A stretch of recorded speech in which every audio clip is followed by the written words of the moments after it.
If you guys are exhibiting at industrial trade shows, you have to do it the right way to get the most bang for your buck. In this video, I'm going to show you how we do pre-show, during show, and post-show marketing.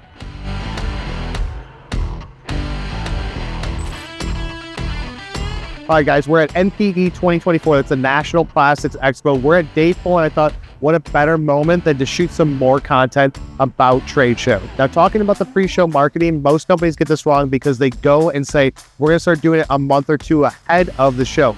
That is wrong. For us and our clients, what we try and do is 5 to 6 months before the show, we start the marketing. You don't have to blast it from the mountaintop, but there's some very strategic things that you need to do. Number one, you have to create a landing page for the show. That's first and foremost. You wanna create the landing page to try and rank for that show from an SEO standpoint. All the information on that landing page is going to be talking about what you're doing at the show. You should have some sort of video, some sort of form to complete, a free expo pass, because you don't want to have to make sure that people coming to see you get in for free. Nobody wants to pay $150 to come into this expo, right? Everybody gets free passes. That's where you put your information on there, your booth. Anything that you're doing as far as giveaways, contests, special events, you want to put on this landing page. That's step one. Now, when it comes from a marketing standpoint, you want to drip this out slowly as part of your marketing campaign. You want to push it to social, shoot video content, articles if you can, graphics for social, but don't overdo it. You want to do it maybe one time per week when you're 5 months out. Once you get into 5 months out, you're still like that first month. So for instance, let's say you're doing a show in October or September. We're in May right now. I'm going to post maybe once a week about this on social, on YouTube, on the platform. Once you get into 3 and 4 months out, this is where you want to speed it up a little bit. You want to build a list of people in that 5th month, right? So you're 5 months out of the show, build a list of people you're trying to go after. 2,000, 3,000, 4,000, 10,000 people that you think are going to be at the show. Build this list using some sort of system like Seamless AI or Zoom Info. Build that list out, put them into your CRM system. Hopefully you're using something like HubSpot. If you are and you're an industrial company, you need to partner with us as a platinum agency with HubSpot. We know all the ins and outs of what works. Pull this list into your CRM system and you start slowly dripping out emails. You don't want to send 3,000 at once. You want to send a couple dozen every single week to drip it out to where you get everybody in this list knowing that, hey, this show is coming up. You're exhibiting at the show. Here's some cool things that you're going to have. Fill out this form on my site to enter your chance to get some free exclusive giveaways, etc.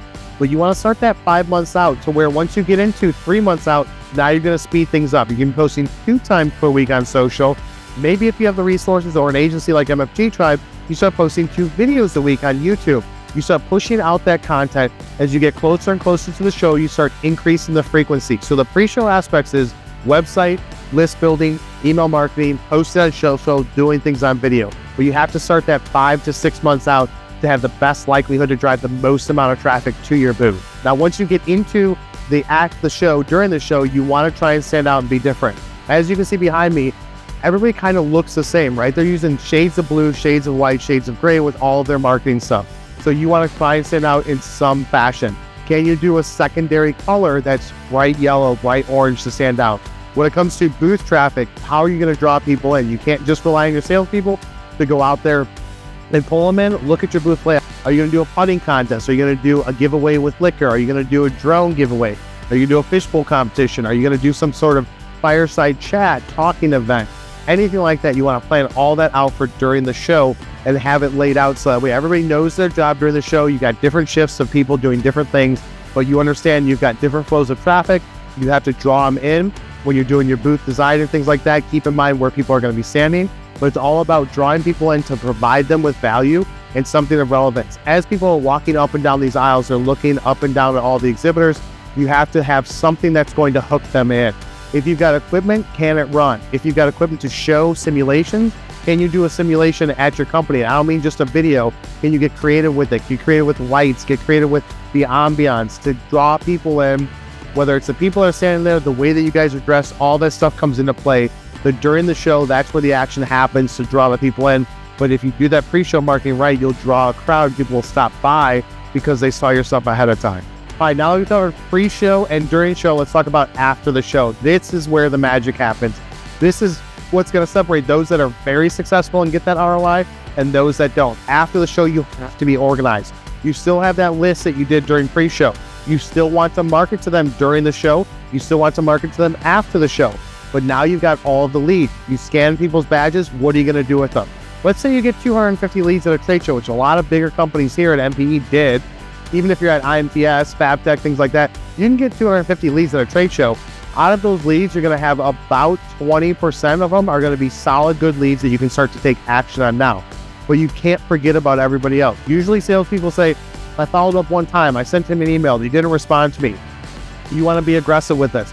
You want to reach out to people immediately. Even when you're at the show, if you talk to somebody, send them a LinkedIn connection request. Definitely after the show, send them LinkedIn connection requests, send them emails thanking them for stopping by your booth, and have all your information organized, pulled into a CRM system with ideally notes on the account to know, is this an A, B, or C lead?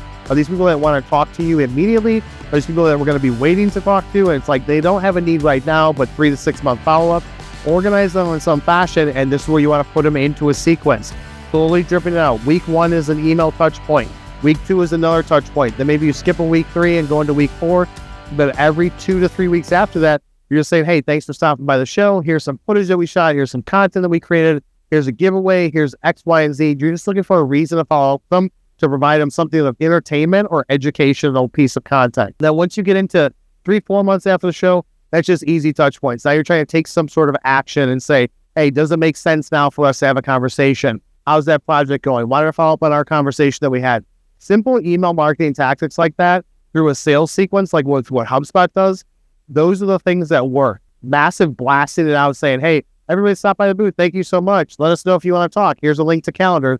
That stuff does not work. The money is in the follow-up. You have to nurture these people. You get 200 leads, maybe 10, 20, 30 of them are actionable things that you can do right away. Everybody else, you have to nurture them. Still reach out to them on that schedule that I said, but you want to nurture them over 3, 6, 9, 12 months. Never forget about them. Even once you get to 6 to 9 months after the show, you can put them into a long-term nurture campaign, touch base with them every single 6 months.